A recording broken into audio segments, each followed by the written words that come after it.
अस्सलाम वालेकुम दोस्तों, उम्मीद करता हूँ आप सब लोग बिल्कुल खैर खैरियत में होंगे, ठीक-ठाक होंगे।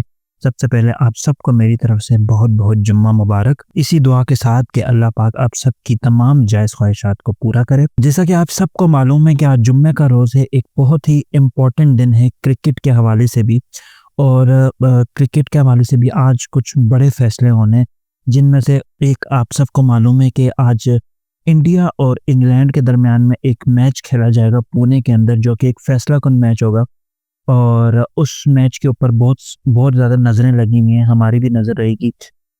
उस मैच के अंदर फैसलाकुन ये है कि इंडिया इस वक्त एक सीरीज़ हो रही है इंडिया और इंग्लैंड के बीच में, जिसको होस्ट कर रहा है इंडिया। 5 मैचों की वो टी20 सीरीज़ है, इसके बाद 3 मैचेस की ओडीआई सीरीज़ भी होनी है।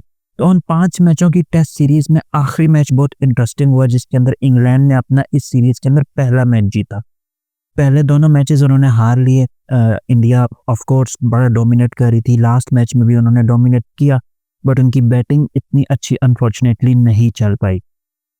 उसके बाद इंग्लैंड ने बैटिंग की, इंग्लैंड की बैटिंग भी इतनी अच्छी नहीं चली, लेकिन उसके बाद जब वो बॉलिंग में आए तो उन्होंने बड़ी अच्छी बॉलिंग की, बड़ी प्रिसाइज बॉलिंग की। तो ओवरऑल एक हमें अच्छा मैच देखने को मिला और एट द एंड हमें इंग्लैंड की जीत देखने को मिली। तो इस तरह से सीरीज 2-1 हो गई और अब सिचुएशन इस तरह है कि 2-1 से इंडिया को बर्तरी हासिल है और आज का मैच बड़ा इंपॉर्टेंट है। अगर इंडिया जीतता है तो ज़ाहिर सी बात है वो अपने नाम सीरीज कर लेगा और 3-1 से बर्तरी उन्हें मिल जाएगी। और अगर इंडिया हारता है और इंग्लैंड ये मैच जीतता है तो सीरीज इवन मोर इंटरेस्टिंग हो जाएगी, क्योंकि इंग्लैंड अगर जीतेगा तो 2-2 से सीरीज बराबर हो गई और फिर सारी की सारी नज़रें आखिरी मैच के ऊपर चली जाएंगी। खैर, इस पे बात करते हैं। इसके अलावा हम बात करेंगे आईसीसी चैंपियंस ट्रॉफी की, जो कि एक बहुत बड़ा इवेंट आने लगा है। आईसीसी चैंपियंस ट्रॉफी जो कि 19 फरवरी से स्टार्ट होनी है और अब कुछ ही दिन बाकी हैं। बिल्कुल आज 31 जनवरी है, कल 1 फरवरी हो जाएगी और उसके बाद अगर हम एक्यूरेटली देखें तो हमारे पास 17-18 दिन रह जाएंगे आईसीसी चैंपियंस ट्रॉफी के लिए। आज इस आईसीसी चैंपियंस ट्रॉफी पे भी बात करेंगे किस तरह से इंडिया की हरदर्मी अभी भी बरकरार है, अभी भी वो लांझे और रो रहे, अटका रहा है हर चीज़ में। आप देखें कि स्टार्ट में उन्होंने कहा कि जी हाइब्रिड मॉडल पे, तो हालांकि पीसीबी इस दफ़ा उन्होंने स्टैंड लिया, लेकिन ज़ाहिर बात है जिसकी पावर होती है उसी का हुक्म जो है वो चलता है। तो पीसीबी ने स्टैंड किया मगर वहाँ तक नहीं जा सका और हाइब्रिड मॉडल एक्सेप्ट कर लिया पीसीबी ने। उसके बाद उन्होंने कहा जी हम अपना नाम शर्ट्स पे नहीं लिखेंगे। आईसीसी ने उन्हें वहाँ पे शट अप कॉल दी कि जो टूर्नामेंट है उसके लिए जो टूर्नामेंट के प्रोटोकॉल हैं वो सबको फॉलो करने पड़ेंगे। इवन के अब जब पाकिस्तान गया था 2023 के एशिया कप में, इवन के जब 2023 के वर्ल्ड कप में भी हम गए, तो हम लोगों ने अपनी इधर जो यूनिफॉर्म होती है उसके ऊपर, जर्सी के ऊपर हमने लिखा था इंडिया 2023। और आप कहते हैं कि जी सिक्योरिटी रीजंस की वजह से हम पाकिस्तान नहीं आएंगे, मैच नहीं खेलेंगे, तो क्या इसके अंदर तो कोई सिक्योरिटी रीजंस नहीं होते ना? ये आईसीसी को भी चीज़ देखनी चाहिए कि वो पाकिस्तान अगर नहीं आते मैच खेलने तो यहाँ पे भी वो पॉलिटिक्स को इन्वॉल्व कर रहे हैं, जो कि आईसीसी को भी बात पता है, लेकिन आपको पता है रिचेस्ट बोर्ड है तो आईसीसी को भी उनसे फेवर्स लेनी ही लेनी है। इसके अलावा जो चैंपियंस ट्रॉफी का जो ऑफिशियल लोगो जो आईसीसी ने जारी किया है उसके अंदर नीचे पाकिस्तान 2025 लिखा हुआ है, मगर इंडिया के जितने भी ब्रॉडकास्टर्स हैं, इवन मैं खुद भी इंडिया की चैनल्स कुछ देख रहा हूँ, फॉलो कर रहा हूँ, तो और जितनी न्यूज़ भी आ रही है वो आईसीसी चैंपियंस ट्रॉफी के नीचे पाकिस्तान 2025 नहीं दिख रहा है। तो इसमें सीधी सी बात नज़र आ रही है कि ये सारा कुछ पॉलिटिक्स की इन्वॉल्वमेंट है। और आप मुझे सिर्फ एक बात बताएं कि अगर ये काम पाकिस्तान ने या श्रीलंका, बांग्लादेश, किसी और आईसीसी की एसोसिएटिव कंट्री ने किया होता, नेशन ने किया होता, तो क्या आईसीसी इन्हें भी अलाउ करता इस तरह से करना? बिल्कुल ऑफ कोर्स सी बात है, ऑब्वियसली अलाउ नहीं करता आईसीसी। और किसी आईसीसी को नहीं चाहिए कि वो किसी को भी अलाउ करे कि इस तरह से वो आईसीसी के खिलाफ जाए और आईसीसी ने जो बात की है उसकी बात पर सवाल उठाए। लेकिन खैर, इंडिया है, इंडिया को फेवर्स मिलती हैं, हर एक को पता है, हमेशा से उन्हें फेवर्स मिलती हैं। खैर, उसके बाद हम बात करेंगे एक और मसले पर। ये आपको मैंने अभी तक 3 मसले गिनवा दिए इंडिया ने जो लांझे अटकाए हैं। पहला मसला, उन्होंने कहा हम पाकिस्तान नहीं आएंगे खेलने, हाइब्रिड मॉडल पे एक्सेप्टेंस हो गई। दूसरा मसला उन्होंने कहा हम जर्सी के ऊपर पाकिस्तान का नाम नहीं लिखवाएंगे।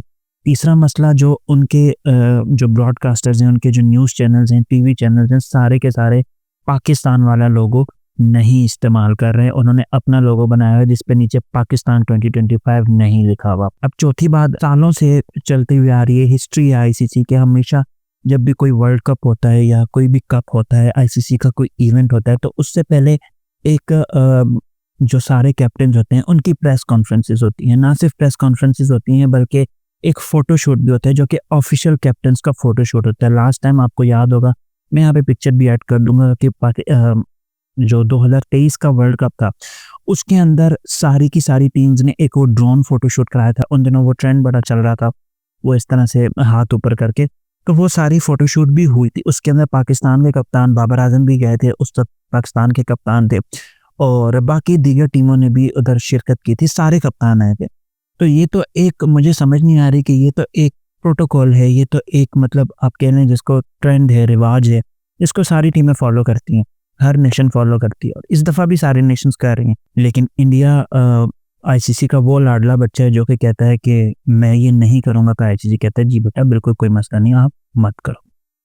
खैर, उसके बाद हम बात करते हैं पाकिस्तान की चैंपियंस ट्रॉफी के हवाले से। पाकिस्तान की अगर मैं थोड़ी सी बात करूं तो पाकिस्तान का स्क्वाड नहीं अनाउंस हो रहा अभी तक। पता नहीं ऐसा क्या स्क्वाड है कि वो अनाउंस ही नहीं कर पा रहा है पाकिस्तान अभी तक।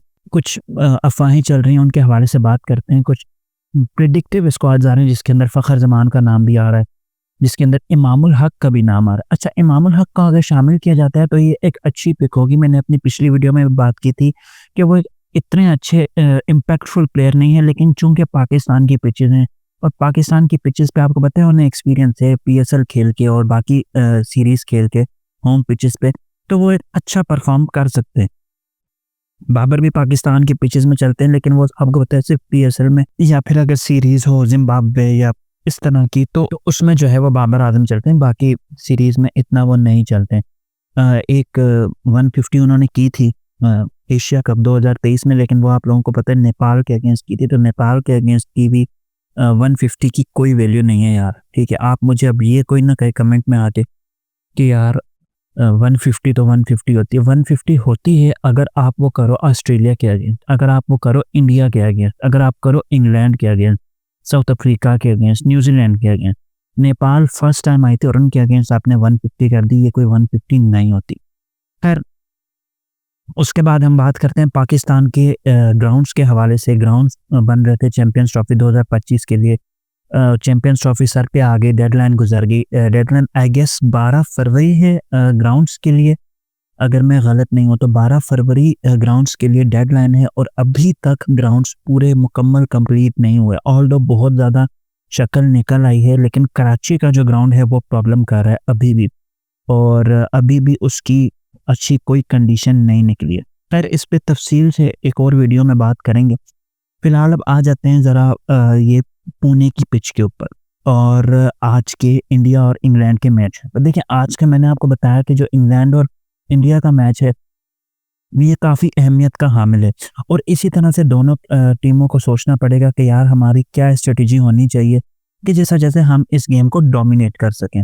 आपको पता है इंडिया की जितनी भी पिचेस हैं सारी की सारी वो ज़्यादातर बैटिंग सपोर्टिव हैं, और उसी तरह से जो पुणे की पिच है वो भी इसी तरह बैटिंग सपोर्टिव है।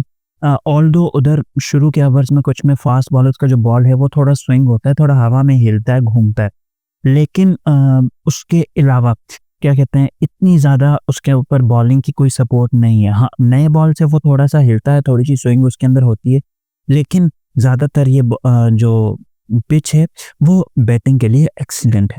अच्छा, उसके बाद बात करते हैं अगर टॉस जीते, जिस तरह इंडिया की बड़ी अच्छी स्ट्रीक चल रही है, बड़े अच्छा इंडिया जो है वो टॉस के मामले में बड़ा खुशकिस्मत है। तीनों मैचेस में टॉस जो है वो इंडिया जीता और पहले बॉलिंग की। तो आज भी मेरे ख्याल से अगर इंडिया टॉस जीतता है या कोई भी टॉस जीतता है तो वो पहले बॉलिंग ही करेंगे और बाद में चेज़ की तरफ जाएंगे। ऑल्दो इंडिया लास्ट में चेज़ में हार गया, लेकिन फिर भी जो एक स्ट्रेटजी होती है, उनके पास एक्सप्लोसिव बैटर्स हैं और बड़ी अच्छी क्रिकेट खेलते हैं वो, तो वो बैटिंग की तरफ ही जाएंगे, बाद में चेजिंग की तरफ जाएंगे। अच्छा, उसके बाद अगर हम बात करें इंग्लैंड की और इंडिया की टीम्स के हवाले से थोड़ा, तो इंडिया का दोबारा से जो है वो स्पिन का अटैक होगा। आपको पता है स्पिन बड़ी अच्छी बॉलिंग कर रहे हैं। थोड़े से स्टैट के हवाले से भी बात करेंगे प्लेयर्स की, तो वरुण चक्रवर्ती जो हैं वो इस वक्त टॉप पे हैं। आप देखें लास्ट मैच में भी उन्होंने 5 विकेटें ली और 5 विकेटें ली उन्होंने सिर्फ 24 रन दे के। तो ये यहाँ पर देखना होगा आज के वो आज कितनी इम्पोर्टेंस प्ले करते हैं और कितनी अच्छी बॉलिंग करते हैं। इंपॉर्टेंट प्लेयर तो वो हैं इंडिया के लिए, इसमें कोई शक नहीं है।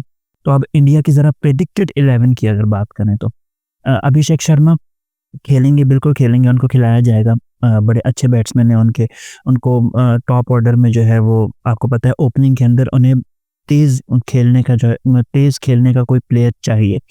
तो अभिषेक शर्मा होंगे, संजू सैमसन को खिलाया जाएगा, फिर वन डाउन पे सूर्य कुमार यादव आएंगे, फिर तिलक वर्मा है, हार्दिक पांड्या बहुत इंपॉर्टेंट रोल प्ले करेंगे। लास्ट मैच में भी वो उन्होंने अच्छा खेला लेकिन अनफॉर्चुनेटली टीम को आखिर तक नहीं ले पाए, जीत नहीं दिला पाए।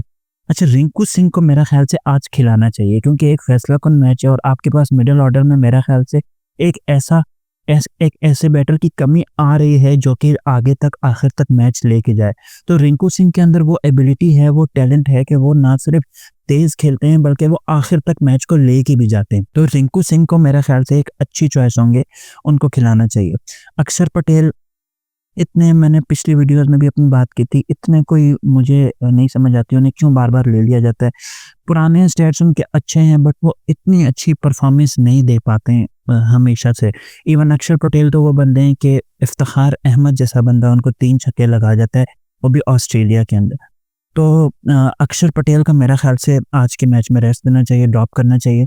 फिर वाशिंगटन सुंदर हैं और रमनदीप सिंह, वाशिंगटन सुंदर या रमनदीप सिंह में से एक खेलेंगे। तो वाशिंगटन सुंदर को चांस मिले हैं पिछले मैचेस में, रमनदीप को आई गेस चांस देना चाहिए। बड़ी अच्छी बॉलिंग करते हैं, आईपीएल के अंदर मैंने उन्हें देखा है बॉलिंग करते हुए, लेकिन वाशिंगटन सुंदर इतनी अच्छी अपनी फॉर्म में नहीं है। ठीक है, बैटिंग भी इतनी नहीं कर पा रहे हैं। मोहम्मद शामी के बारे में बात करना चाहूँगा। लास्ट मैच में उन्हें खिलाया गया, पहले 2 मैचेस में उन्हें नहीं खिलाया गया।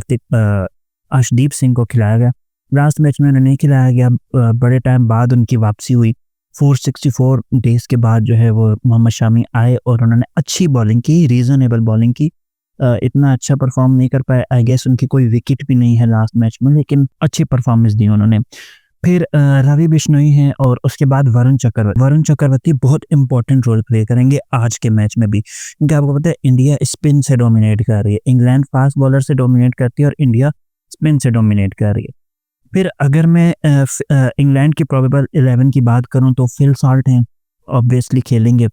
बेन डकेट, फिल सॉल्ट और बेन डकेट ओपनिंग करेंगे। फिर उसके बाद जॉस बटलर हैं। हैरी ब्रूक के बारे में मैं थोड़ी सी हमें बात करनी चाहिए। हैरी ब्रूक लास्ट टाइम से इवन मेरे ख्याल से जब से वो आईपीएल के अंदर उन्होंने डेब्यू दिया है उसके बाद से वो नहीं परफॉर्म कर। हालांकि सब कॉन्टिनेंट जो पिचेस हैं उनका तो उन्हें तजर्बा है, पीएसएल के अंदर वो खेलते रहे, पीएसएल के अंदर बड़ी अच्छी परफॉर्मेंसेस भी दी हैं। उसके बाद उन्हें इंडिया ने पिक किया और आईपीएल के अंदर वो मेरे ख्याल से सबसे हाईएस्ट पेड प्लेयर थे, लेकिन वो कोई इम्पैक्ट नहीं दिखा पाए। उन्होंने सिर्फ एक सेंचुरी की सनराइजर्स हैदराबाद के अगेंस्ट, और उसके अलावा वो उस पूरे सीजन में इवन उसके बाद भी कोई ख़ास परफॉर्मेंस नहीं दे पाए। इवन इंटरनेशनल के अंदर भी वो इतनी अच्छी परफॉर्मेंस नहीं दे पा रहे जितनी उनसे एक्सपेक्ट की जा रही है।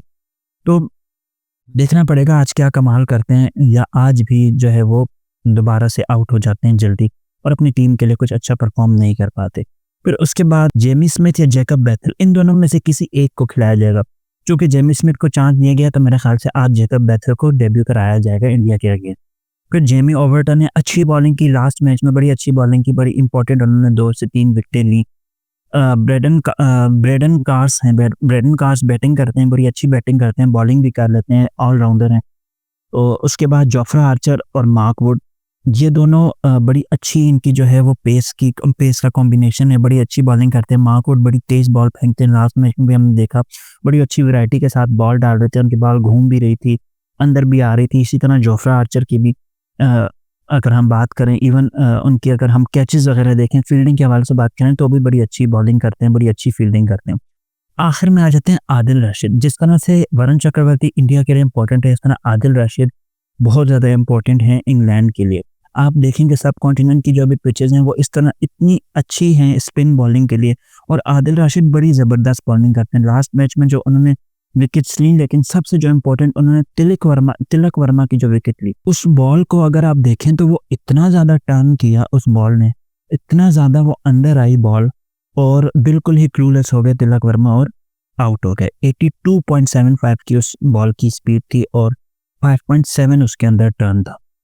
फिर उसके बाद हम अगर थोड़ा-सा स्टैट्स की बात, अच्छा इंडिया की अगर हम रन रेट की स्टैट्स के अंदर सबसे पहले बात करें तो जनवरी 2025 के अंदर जनवरी 2025 के बाद से जितनी भी उन्होंने टी20 सीरीज़ खेली हैं, इंडिया ने जितनी भी इंटरनेशनल टी20 सीरीज़ खेली हैं फुल मेंबर टीम्स के अगेंस्ट, उसमें उनका रन रेट है 9.45 और ये मैं आपको बताऊं ये सबसे बेस्ट है फुल मेंबर टीम के खिलाफ किसी भी टीम का। तो आप इधर से अंदाज़ा लगाएं जब हम कहते हैं कि इंडिया की टीम ज़बरदस्त टीम है, टॉप 10 टीम्स में आती है, टॉप 1 भी हो सकती है, तो वो फिर इस वजह से कहते हैं क्योंकि उनके स्टैट्स भी आप देखें तो बड़े ज़बरदस्त स्टैट्स हैं। उसके बाद अगर विकेट्स की बात करें तो इंडिया ने 2022 के बाद टी20 के अंदर पहले ओवर के अंदर 30 विकेटें जो है वो ली हैं 2022 के बाद, और ये उन्होंने 91 इनिंग्स के अंदर किया। 91 इनिंग्स के अंदर उन्होंने पहले ओवर के अंदर 30 विकेटें ली और ये भी एक बड़ा जो है वो ज़बरदस्त रिकॉर्ड है। खैर इस पे और भी बात करेंगे मैच के बाद भी, इसके ऊपर मैं वीडियो अपलोड करूँगा और उस पे भी जो है वो हम बात करेंगे। अच्छा इसमें अब आखिर में चलते हैं और आखिर में बात करते हैं रणजी ट्रॉफी की। रणजी ट्रॉफी के अंदर आपको पता है दोबारा वापसी हुई है रोहित शर्मा की और विराट कोहली की। विराट कोहली चूंकि मेरे भी फेवरेट प्लेयर हैं तो उनकी हम थोड़ी बात करते हैं। विराट कोहली की 2012 के बाद जो है ये वापसी हुई है रणजी ट्रॉफी के अंदर और क्या ही ज़बरदस्त वापसी थी। अगर आप लोगों ने मैच देखा हो तो जब विराट कोहली आए तो अभी मैच शुरू भी नहीं हुआ था, मैच से शुरू होने से भी काफ़ी टाइम पहले पूरा स्टेडियम भर गया था, कोहली कोहली के नारे लग रहे थे और जब विराट कोहली आए तो बड़ा शोर मचा, बड़ी ज़बरदस्त किस्म का हमें माहौल वहाँ पे देखने को मिला। अभी भी दिल्ली जो है वो 200 रन से ट्रेल कर रही है, अभी विराट कोहली आए नहीं है, लेकिन आप सोचें जब विराट कोहली 2012 के बाद इतने सालों के बाद 10-12-13 सालों के बाद जब दोबारा बैट उठा के अपना ग्राउंड के अंदर आएंगे तो क्या ही वो माहौल होगा। और अगर आप लोगों में से किसी ने मिस कर दिया तो फिर आप लोगों ने समझ लें सब कुछ मिस कर दिया। खैर एक बड़ा अच्छा मैच होने जा रहा है और बड़ा अच्छा एक जो है वो मैच होने जा रहा है, बड़ी एक ज़बरदस्त किस्म की परफॉर्मेंस हम होप करते हैं कि हमें विराट कोहली से देखने को मिले। और इसके अलावा आज के मैच की भी अगर बात करें तो आज के मैच में भी हम चाहते हैं कि इंग्लैंड भी डोमिनेट करे, इंडिया भी डोमिनेट करे, दोनों अच्छी टीम है, दोनों बेस्ट टीम है वर्ल्ड की और एक अच्छा मैच हमें देखने को मिलेगा। और अगर मैं प्रेडिक्शन के हवाले से जाऊं आज के मैच में तो मेरा ख्याल से आज का मैच जो है वो इंडिया जीत रही है और 3-1 करेगी इंडिया। आज का मैच जीत के सीरीज़ को 3-1 करेगी। और मैन ऑफ द मैच की अगर मैं बात करूं तो मेरा ख्याल से man of the match 2 players में से कोई हो सकता है, या तो हार्दिक पांड्या होंगे और या फिर वरुण चक्रवर्ती भी हो सकते हैं, इन 2 बंदों में से कोई। फिर उसके बाद अगर मैं बात करूं लास्ट के अंदर बिल्कुल अगर मैं आके चैंपियंस ट्रॉफी के हवाले से बात करूं तो एक बात मैं यहाँ पे करना चाहूँगा कि देखें पॉलिटिक्स के अंदर आपके जो भी दोनों तरफ से जो भी हेट मूवमेंट्स हैं वो पॉलिटिक्स के अंदर हैं और पॉलिटिक्स तक ही रहनी चाहिए। अब मैं थोड़ी सी बात करना चाहता हूँ कि देखें जयशंकर साहब आए पिछले दिनों पाकिस्तान में कॉन्फ्रेंस के लिए, तो उन्हें इतना अच्छा उनका ना सिर्फ वेलकम हुआ बल्कि वो वहाँ पे रहे भी और कुछ भी उनके साथ नहीं हुआ। पाकिस्तान एक सेफ कंट्री है, इसके अंदर बहुत सारी टीमें जो है वो आती रही हैं, खेलती रही हैं दोबारा से, और इंडिया की टीम भी अगर आती तो आपको मैं बताऊं कि विराट कोहली को जितनी सपोर्ट पाकिस्तान के अंदर मिलती उतनी कहीं और दुनिया में इंडिया के अलावा नहीं मिलती। यहाँ पे पाकिस्तान के साथ भी अगर विराट कोहली मैच खेल रहे होते तो आप देखते कि लड़कों ने, बहुत सारे लोगों ने, फैंस ने जो है वो विराट कोहली की शर्ट्स पहनी हुई होती, इतना प्यार इनको मिलता पाकिस्तान के अंदर। लेकिन खैर नहीं आया, दोनों तरफ से बोर्ड्स ने फ्लेक्सिबिलिटी पाकिस्तान के बोर्ड ने तो दिखाई, लेकिन इंडिया हमेशा से इस तरह है कि वो पॉलिटिक्स को हमेशा दरमियान में ले आता है। इवन जयशंकर साहब भी आए, लेकिन मुझे नहीं समझ आई कि अब सिक्योरिटी का ऐसा क्या कंसर्न है कि जयशंकर साहब को कोई कंसर्न नहीं हुआ, लेकिन इंडिया की क्रिकेट टीम को सिक्योरिटी का कंसर्न है। उस वजह से आपने जो है वो अपने अस्त्र रसूख इस्तेमाल करके वो जो प्रेस कॉन्फ्रेंस होती है, जो फ़ोटोशूट होता है, आपने वो भी कैंसिल करवा दिया। आपने पाकिस्तान का नाम भी नहीं लिखा, आप पाकिस्तान आए भी नहीं। उसके बाद आप अब कह रहे हैं कि जी हम लोगों पे भी नाम नहीं लिखते हैं अपने पास पाकिस्तान का। तो ये मेरे ख़्याल से बच्चों वाली हरकतें हैं, और इस तरह से एक इतने बड़े दुनिया के सबसे रिचेस्ट बोर्ड को ये हरकतें सूट नहीं करती। ये चाइल्डिश बिहेवियर है बिल्कुल। और अगर आपने खेलना है तो फिर खेलना है ना, या तो फिर आप मना कर दें कि भाईजान हमने पाकिस्तान के साथ नहीं खेलना। जहाँ पे पैसे की बात होती है, आपने पैसा कमाना होता है, आपने पाकिस्तान के साथ खेल के आपको पता है पैसा मिलेगा, तो आप खेलते ज़रूर हैं। तो ये बातें तो बिल्कुल ही गलत हैं कि जी हम पाकिस्तान के साथ खेलेंगे नहीं क्योंकि सिक्योरिटी रीज़न से, ये है वो है इस तरह। आप हमारे साथ मिलते हैं, आप हमारे साथ बात करते हैं, आप हर चीज़ करते हैं, दुबई में जाके करते हैं, तो आप पाकिस्तान में आके खेलें। जब बात हुई थी हमारी 2023 के अंदर, हम आए ना आपके पास, हमने 2023 के अंदर आके आपके साथ खेला। इवन हमने, आपको पता है कि गुजरात में कितनी मैस किलिंग हुई थी। मैं वैसे इस चैनल के ऊपर बात नहीं करता हूँ पॉलिटिक्स के हवाले से, लेकिन थोड़ी सी बात हमें करनी पड़ेगी। लेकिन गुजरात के अंदर कितनी मैस किलिंग हुई, लेकिन उसके बावजूद आपने सबसे बड़ा दुनिया का ग्राउंड उधर बनाया और आपने वहाँ पे खेलने के लिए कहा। हम आए वहाँ पे, हमें भी बड़ा प्यार मिला, पाकिस्तान टीम को बड़ा प्यार मिला। इसी तरह अगर आप यहाँ पे आते, अपनी टीम को भेजते यहाँ पे, तो इंडिया को भी बहुत प्यार मिलता। And I am sure about that कि यहाँ पे उनको इंडिया से भी ज़्यादा प्यार मिलता, ठीक है, इनके प्लेयर्स को। तो ये बात तो खैर आपकी गलत है कि जी सिक्योरिटी रीज़न है जिसकी वजह से, या तो फिर आप इतना दम रखें अपने अंदर कि आप माने कि यार हम पॉलिटिकल रीज़न की वजह से हम नहीं आएंगे पाकिस्तान। क्योंकि देखिए, आप आईसीसी को भी ये बात समझनी चाहिए। समझ तो उन्हें आ रही होगी, लेकिन अब क्या ही कह सकते हैं, अल्लाह ही हाफिज़ है। उन्हें ये बात समझ तो बड़ी अच्छी तरीके से आ रही होगी कि ये पॉलिटिकल रीज़न है और कुछ भी नहीं है, क्योंकि चलें सिक्योरिटी रीज़न की वजह से आप आए तो नहीं, लेकिन बाकी जो आपकी हरकतें हैं, ये मेरे ख्याल से छोटी हरकतें हैं सारी। इससे सिर्फ क्रिकेट ख़राब होती है, गेम ख़राब होता है, आपका नाम ख़राब होता है। खैर दुआ तो यही कर सकते हैं कि अल्लाह सबको हिदायत दे, सबको अकल दे। आज की वीडियो खैर यहीं पे एंड करते हैं, बहुत लंबी वीडियो होगी वैसे भी। आज की वीडियो यहीं पे एंड करते हैं, और इंशाल्लाह फिर मिलेंगे कल अगली वीडियो में अगले टॉपिक के साथ। तब तक के लिए अल्लाह हाफ़िज़।